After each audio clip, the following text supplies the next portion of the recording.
ब्रजभूषण जी उर्फ पंडित जी को जेल में कैदियों से मिलकर आए हुए 1 हफ्ता बीत चुका है और प्रभाकर, जो कि जेल सुपरिंटेंडेंट हैं, उनका फिर से कॉल आ गया कि संडे को एक और सेशन रखना चाहते हैं। उनका कहना था कि सभी कैदियों को पंडित जी का दिया हुआ गीता ज्ञान बहुत अच्छा लगा था।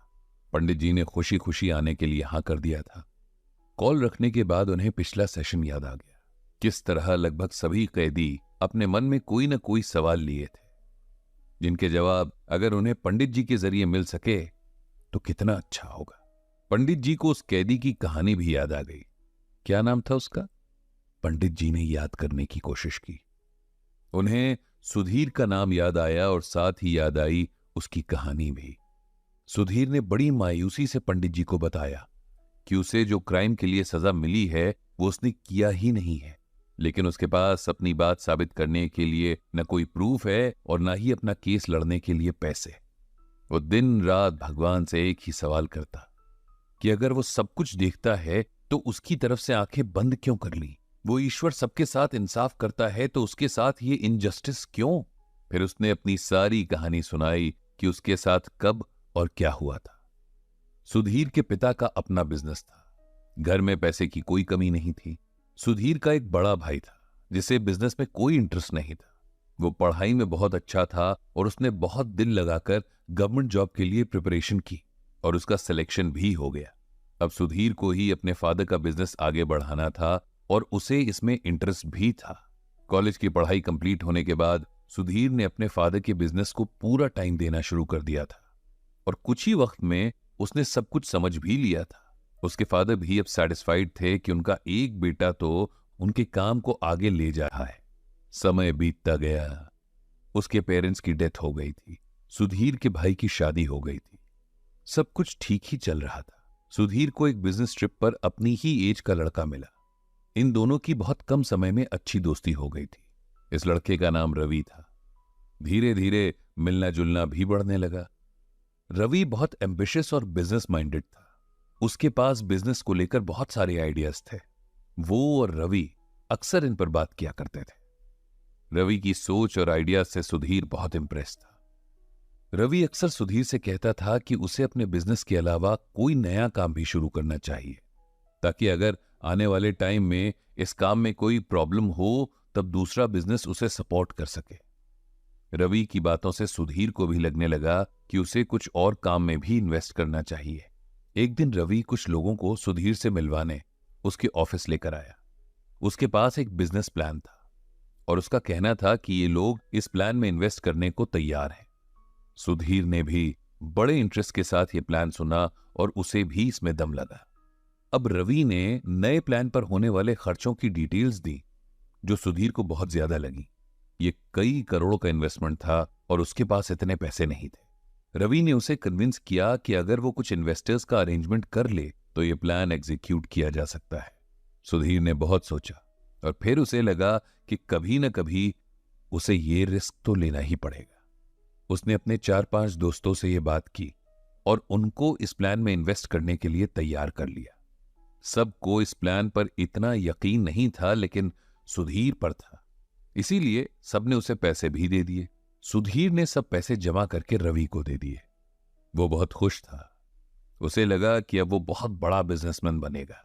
लोग उसे जानेंगे और उसकी जिंदगी में वो सब होगा जिस ख्वाहिश लोग करते हैं।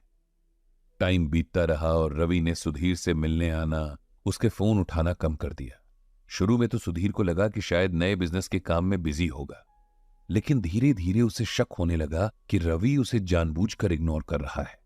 जब उसने रवि के ऑफिस जाकर पता किया तो पता चला कि पिछले हफ्ते से ऑफिस बंद था और जब कॉल किया तो रवि का नंबर भी बंद था।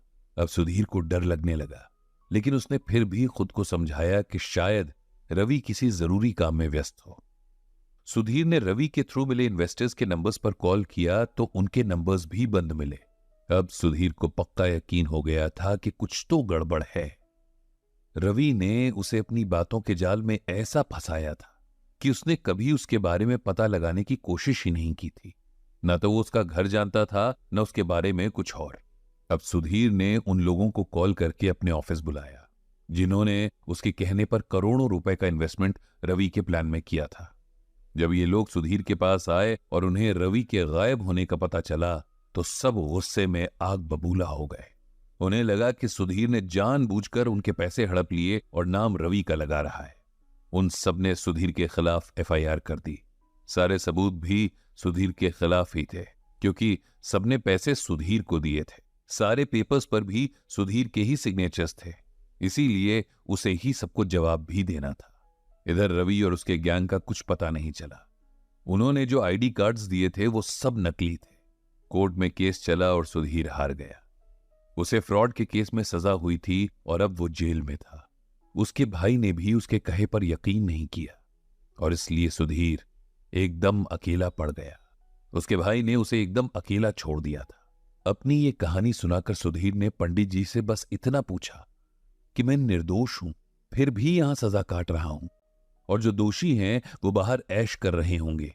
क्या ये अन्याय नहीं है? अब पंडित जी को सुधीर के सवालों का जवाब देना था। वो जानते थे कि इस वक्त वो दुख के साथ गुस्से में भी था। उन्होंने थोड़ी देर सोचने के बाद उसे गीता का ये श्लोक सुनाया।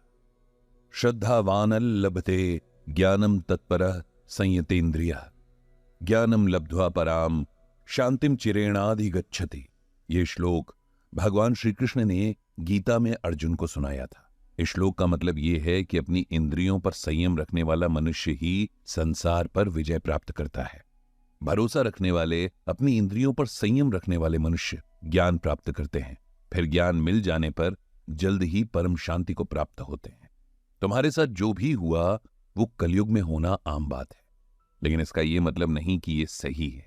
सबसे पहले तो अपने आप को इस बात के लिए दोष देना बंद कर दो। तुमने किसी पर विश्वास किया जो कि इंसान के नेचर का हिस्सा है।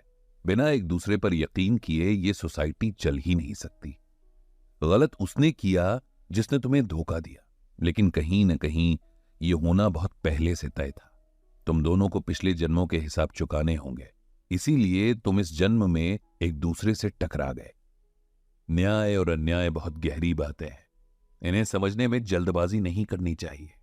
पेशेंस के साथ समझने की कोशिश करनी चाहिए, और इसमें श्रीमद् भगवद गीता हमारी मदद करती है। गीता को पढ़ो और समझो, तुम्हें समझ आ जाएगा कि तुम्हारे साथ जो भी हुआ उसका कारण क्या था।